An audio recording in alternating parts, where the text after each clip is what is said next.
eu queria aproveitar aqui, ô Paula, só se você me permite, de fazer uma provocação para Claro. o Breda, para o Celso, começando com o Breda, em relação ao governo brasileiro, né?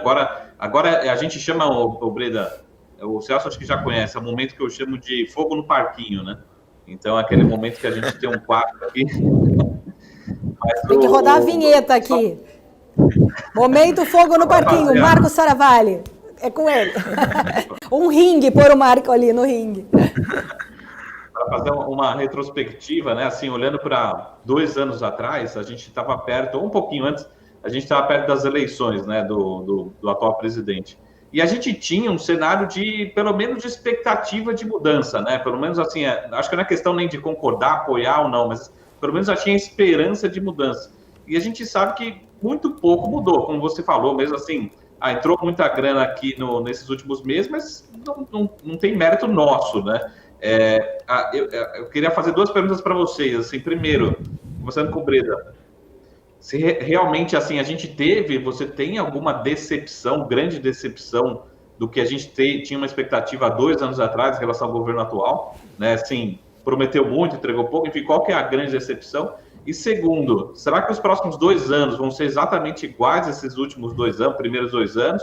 Ou ainda podemos ter alguma esperança, enfim, uma luz no fim do túnel? Como é que você está vendo aí a entrega desses últimos 2 anos, os primeiros 2 anos e os próximos 2 anos desse atual governo? Acho que tem bastante frustrações e algumas surpresas positivas. Falando das surpresas positivas, acho que a turma em torno do Tarcísio está sendo um trabalho espetacular. Assim, a quantidade de editais, de PPIs e de concessões, e isso está sendo avolumado. Acho que 2021, 2022 vai acelerar, porque tem muita coisa que ficou em gestação. Acho que isso é de longe a atuação mais assim, positiva na minha cabeça. O maior desastre, na minha opinião, é a conversa e a sintonia entre governo federal e o Congresso para dar continuidade às reformas e privatizações que o Brasil precisa. Então, aquele lapso de tempo ali do governo Temer, onde a gente passou, acho que bateu o recorde aí, quantidade de medidas importantes, teto de gasto, lei das estatais, a reforma trabalhista, teve uma tentativa da Previdência, não deu, aí veio depois, mas aquela continuidade, aquele ritmo, seria muito bom se a gente continuasse. A questão é que se você for entrando em como funciona ou como você acelera as reformas, você vai chegar numa encruzilhada filosófica se você vai entrar nesse caminho para acelerar reformas ou não. Então, acho que o nosso presidencialismo aí, ao longo do tempo, eu não sei se a gente vai ter que voltar naquele modelo de antigamente e os fins justificam meios, né? E vamos aprovar a reforma e vamos fazer o que o congressista está pedindo, ou a gente fala assim, os fins não justificam os meios, a gente vai enfrentar esse sistema de aprovação de reformas de alguma forma, nem que doa muito no curto, médio prazo. Eu, sinceramente, não sei qual a solução. Eu gostei muito do governo Temer. Eu tenho um pouco de saudade. Então, assim, eu vi muita coisa sendo aprovada. Mas talvez se eu soubesse como foi aprovado, talvez eu não tivesse tanta admiração assim. Então, assim, minha frustração é o ritmo de reformas. A parte boa é como está o andamento de projetos e infra. E uma parte boa, talvez para desempatar, porque dizem que eu sou um pouco otimista, então eu vou dar um desempate. Eu acho que o governo Bolsonaro está caminhando em direção a um governo Temer. Talvez não com a mesma sintonia, mas se aproximando daquele pragmatismo. A gente tem que entender mais ou menos como é que foi a trajetória, né? A primeira coisa que a gente ouviu no governo, no começo de 2019, foi aquela conversa de Golden Shower no carnaval, né? Começou ali a pancadaria. Eu acho que está diminuindo essas coisas. Então, talvez a gente tenha um 21 e um 22 um pouco mais reformista, pelo pragmatismo que talvez o governo esteja adquirindo. Mas a gente só vai ter certeza daqui a um tempo. Boa.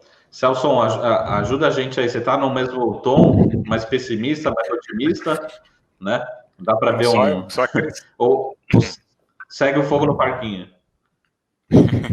Só para acrescentar, né? Concordo com tudo que o Breda colocou. E aí eu só iria para o micro, né? O positivo, marco do saneamento. Pô, a gente teve a aprovação do marco do saneamento, que é um investimento em infraestrutura enorme, e a gente está falando, quando o pessoal reclama da Previdência no Chile, o absurdo que o Paulo Guedes está copiando.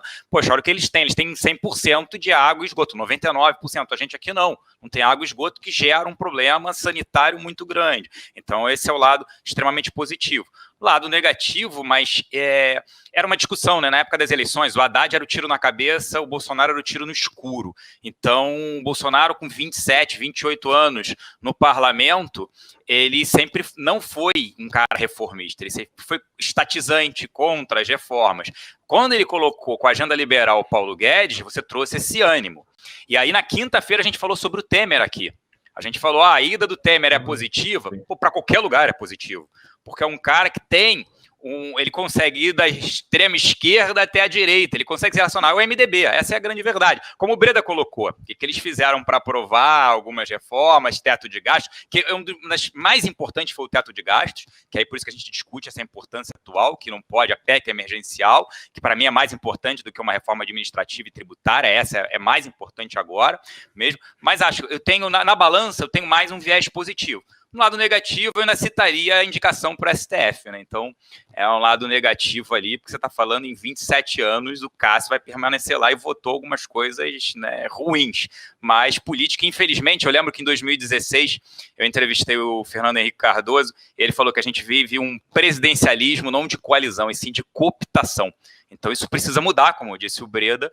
O Brasil, ele não vira, né? A gente sempre fica discutindo isso, a gente não vira uma Austrália, não vira uma África, a gente fica no meio do caminho classe média. Reformas serão aprovadas? Para mim, sim, talvez não as melhores reformas que a gente mais gostaria, mas a Previdência que foi aprovada foi melhor do que a Previdência enviada, né, na época do Temer, e teve o Joesley Day. Mas acho sim que a gente tem um cenário de melhora, os políticos entendem a necessidade da aprovação de reformas, de colocar o país novamente nos trilhos, e a gente teve uma pandemia que acabou atrapalhando. Mas tem um processo ali de comunicação ruim e de um envio de reformas também que precisam ser aceleradas. Mas acho sim que essas reformas serão aprovadas aí nesse espaço de tempo, 2021 para 2022.